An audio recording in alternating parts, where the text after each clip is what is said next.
Welcome to the latest episode of Cut to the Chase. And Davis, you told me what the episode is going to be about. We have not talked about it. So how about today you're going to take the lead and remind me what we're talking about? Right. So what we're talking about today, guys, it's interesting. The last couple of days, I've been in lots of situations, and well done on getting number one, Diego. Too humble to say, at the end of awards. And I noticed the social engagements at dinner, at drinks, and recently with some vendors and some buyers. You got to ask yourself, are you the person with the questions, or are you the person with the answers? And a lot of people are always trying to go, I've got the answers. I want to show you how much I know and how good I am. And they're missing all those opportunities. And, you know, someone a whole lot more intelligent than probably us, Aristotle or someone in the past, you know, said, seek first to understand. And it was such a good, like I was at an open home the other day, and the agent, you know, hi, thank you for coming through. And oh, we're just looking, thanks. Well, that's good, because I'm just selling. So honestly, you haven't turned up today to see me. So why are you here? And it was a really good engagement, and got them being really defensive to number one, laughing, and then engaging with us. It's the same with a job interview, even with staff. You know, the standard, oh, where have you been? What are you good at? What don't you like doing? What are your weaknesses, right? Sorry?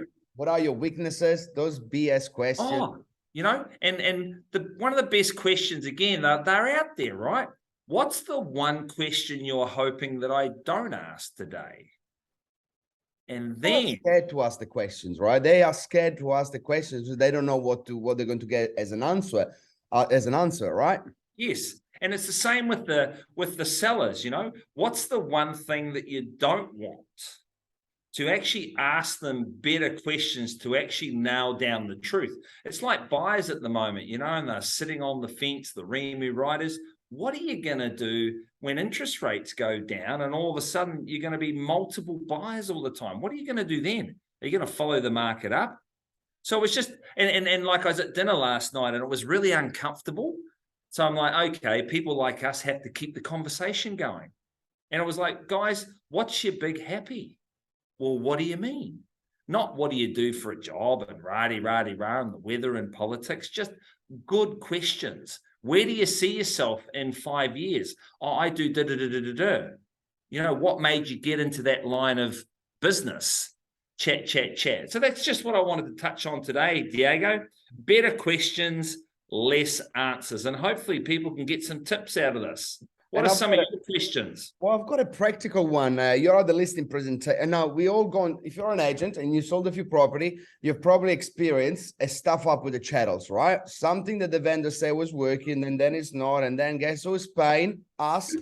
So here's a very good question. You're at the listing, signing the listing with the vendor. Here's what you should ask. What's not working in the house? Don't ask them what's staying. Ask them what's not working. Because then they will say, oh, the alarm is not properly working. Well, okay, so if the alarm is not a chattel, then isn't Mr. Vendor, unless you want to fix it before the property sell or go on the market. So that's just a little practical question. I'll throw in for free. Again, if you don't like it, give you your money back. Are you getting, see, I find a lot of people with the appraisal, are you getting any other opinions on value at the moment, right? They're worried to go, we don't want to suggest that they go and get opinions. You want to know. But anyway, that's what I wanted to share with Cut to the Chase today. Come up with some better questions. Tap everybody on the shoulder and go, right, what are your favorite questions?